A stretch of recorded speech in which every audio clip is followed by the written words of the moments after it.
مولانا یوسف صاحب رحمۃ اللہ علیہ کے دور میں ایک نوجوان جرمنی جا رہا تھا پڑھنے کے لیے، تو اس نے مولانا یوسف صاحب سے کہا کہ حضرت میں جرمنی جا رہا ہوں پڑھنے کے لیے، چلہ میں نے لگایا ہے، تو اب آپ مجھے کوئی ہدایات فرمائیں میں وہاں کیسے وقت گزاروں؟ تو فرمایا 4 کام کرنا، جب نماز کا وقت ہو جائے زور سے اذان دینا 1 کام، نماز پابندی سے پڑھنا 2 کام، کسی کو دعوت نہ دینا 3، اپنی نگاہوں کو ہمیشہ جھکائے رکھنا۔ یہ مشورہ کون دے رہے ہیں؟ تبلیغ کے امیر جو خود داعیے، جو اس زمانے کے داعیے اعظم ہیں، کہہ رہے ہیں دعوت نہ دینا، اذان دینا، نماز کا اہتمام کرنا، دعوت نہ دینا، نظر کو زمین پہ ٹکائے رکھنا۔ انہوں نے شروع کر دیا۔ اب جو ہی نماز کا وقت آئے یہ پارک میں کھڑے ہو کے شروع ہو جائیں، اب لڑکے لڑکیاں اکٹھے ہو جائیں، کیا ہو رہا ہے، یہ کیا کہہ رہا ہے، یہ سمجھ میں نہیں آ رہا، لیکن چونکہ اللہ کا نام ہے تو اللہ کے نام میں اثر تو ہے، دل بڑے کھنچتے ہیں اس سے۔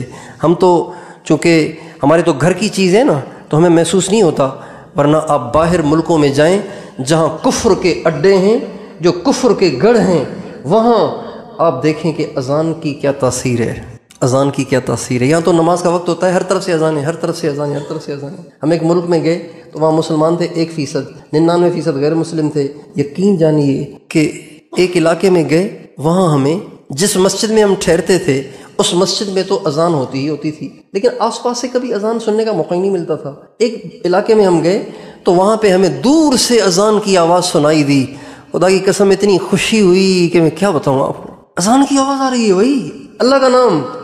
اب یہ نوجوان اذان دے اور لڑکے لڑکیاں اکٹھے ہو جائیں اور پوچھیں کہ بھئی یہ کیا کر رہے تھے آپ؟ میں اللہ کی عبادت کرتا ہوں، یہ اللہ کا حکم، پہلے اللہ کا ذکر کرتا ہوں پھر اللہ کی عبادت کرتا ہوں۔ اب لڑکے لڑکیاں امپریس ہوں، متاثر ہوں، بڑا اچھا، یہ کتنا سکون ہے یار، یہ دیکھو اذان دیتا ہے، کتنا سرور ہے اس میں، یہ جو نماز پڑھتا ہے کتنا سکون مل رہا ہے اس کو دیکھ دیکھ کے۔ تو لڑکے لڑکیاں متاثر ہونا شروع ہو گئے، دعوت دینا منع تھا، لڑکے لڑکیاں متاثر ہو رہے ہیں۔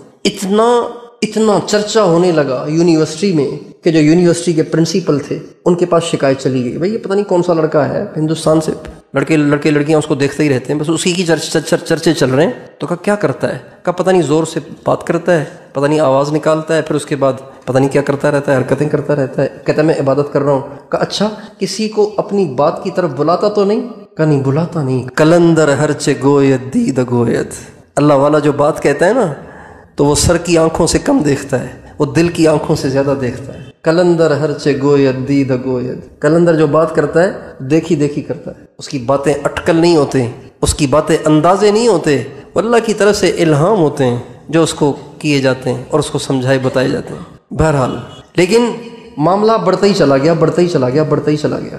اب جب دعوت ہی نہیں دیتا تو کوئی ایشو ہی نہیں ہے پکڑنے کا، اس لیے کہ کفار کا یہ نظریہ تو ہے نا کہ بھئی ہر ایک کو آزادی اظہار ہے، جو چاہے کرے، کوئی پابندی نہیں ہے۔ تو آزادی اظہار کے ایک غلط آئین کی بنیاد پہ پکڑنے کا کوئی ایشو ہی نہیں ہے۔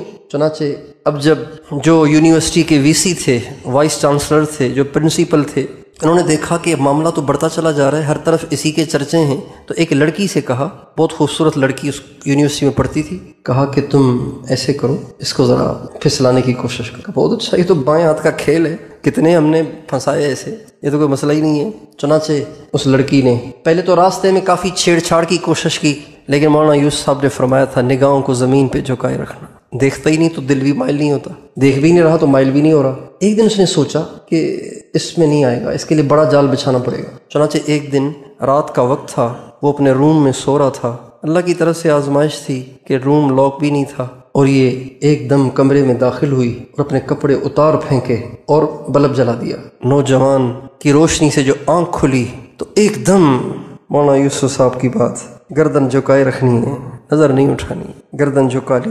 لیکن اس موقع پہ جو گردن جھکائی تو ہمارے نبی نے فرمایا نا اللہ اس کے دل میں ایمان کی حلاوت پیدا کر دے گا۔ وہ جو گردن جھکائی ایک دم 1 سیکنڈ بھی نظر کو ٹکایا نہیں، نظر جو جھکا لی تو اس کا اثر یہ ہوا کہ اس نوجوان پہ گریہ طاری ہو گیا، بہت رویا، اتنا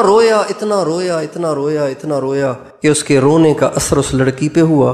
اس لڑکی نے جلدی سے کپڑے پہنے اور کہنے لگی میں باہر جاتی ہوں، بس مجھے تو اپنے دین کا کلمہ پڑھا، میں باہر چلی جاتی ہوں، میں کچھ نہیں کہوں گی تجھے، بس پہلے مجھے اپنے دین میں داخل کر، پھر اس کے بعد میں واپس چلی جاتی ہوں۔ جب آدمی گناہوں سے بچتا ہے اللہ اس میں تاثیر پیدا کر دیتا ہے، جب آدمی گناہوں سے بچتا ہے اللہ تعالیٰ خیر اور شر، اچھے اور برے، حق اور باطل کی اس میں تمیز پیدا کر دیتا ہے۔ اس کو فراست بھی کہتے ہیں، اس کو کشف بھی کہتے ہیں۔